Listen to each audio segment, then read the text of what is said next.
masjid di sini.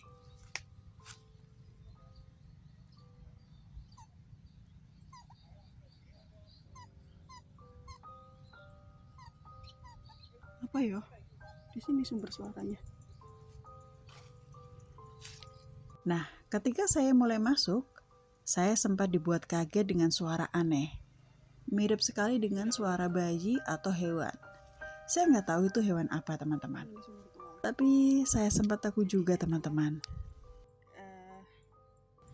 Dusun Ngengkreng. Ngengkreng atau Ngengkreng ya?